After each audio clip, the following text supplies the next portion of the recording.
Hello, this is Javier Baron from Dr. Ani's Introduction to Literature class, and this is my critical analysis on the short story Snow, Glass, Apples. I will be analyzing a short story by Neil Gaiman by the name of Snow, Glass, Apples, and the main focus of this presentation is going to be surrounded by the author's use of imagery and his implementation of sexual elements throughout the story.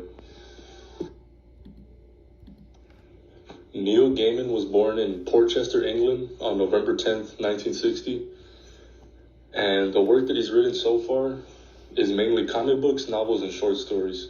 In the beginning of his career, he was more into the comic book realm, and as he's progressed in his career, he's focused himself more into novels and short stories. And some of his most famous works in the comic book realm are series such as The Sandman.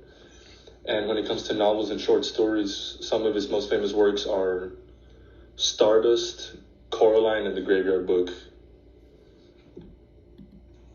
In this short story, Gaiman creates this sort of parallel universe to the original fairy tale of Snow White.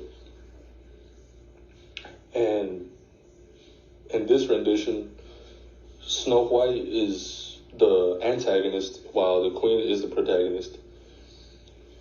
Snow White is seen as this creature that everybody fears and despises and wants out of the kingdom, while the queen is seen as this lovely person who wants the best for her kingdom and is seen as a good leader, which is the complete opposite of the actual story, the original story.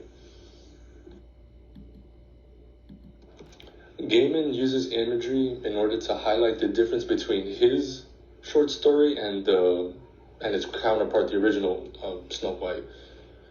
So when we think of Snow White, we typically think of this princess with these beautiful characteristics that she's known to have, such as her rosy white skin tone and her red lips.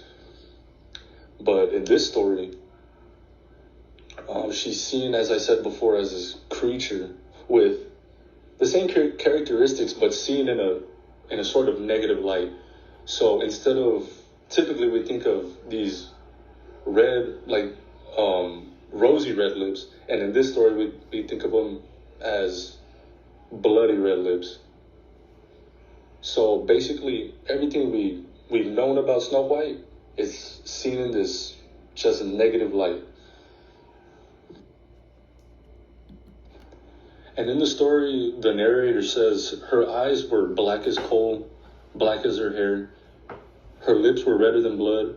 Her teeth seemed sharp, even then in the lamplight. So just off this quote alone, the audience can create a picture of Snow White in their mind that is completely different from what we're typically known of thinking of. Gaiman also uses imagery in order to emphasize aspects of horror. So at the end of the story, the narrator describes Snow White when she's retrieving her heart, when she comes back to the castle. And the quote that I put here, her fingernails must have been as sharp as glass. She opened her breast with them, running them over the purple scar.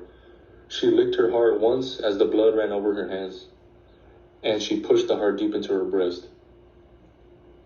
So when you read that, and you create that picture in your mind, you just picture this little girl full of blood, and you just see her grabbing her own heart, licking it, and putting it back into where it belongs. It's horrifying to think of.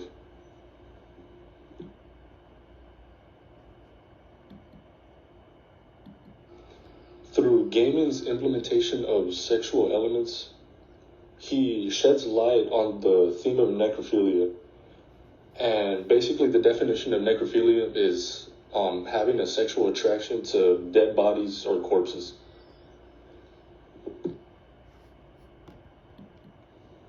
The theme of necrophilia can be seen prominently in The Prince. So around the middle of the story, before the prince and the queen are about to start doing things, the prince tells her to stay as still as possible, not to breathe, and to not say a word. So when you hear these things, you can tell that the prince wants the queen to basically mimic a dead person. So it makes a lot of sense that later in the story, the prince was trying to retrieve Snow White's corpse from the dwarves that were taking care of Snow White. He was willing to give gold and spices, things that are valuable in the world.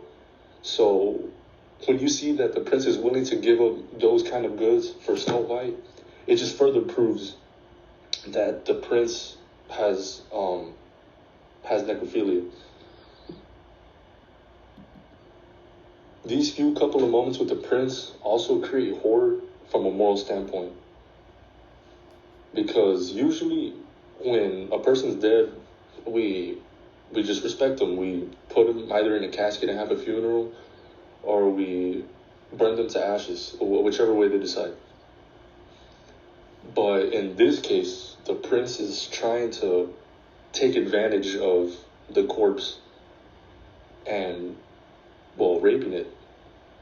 And from morally, obviously that's not okay.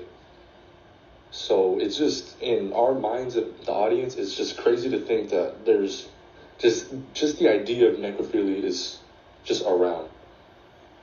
And actually seeing it in a story it's just mind blowing to see.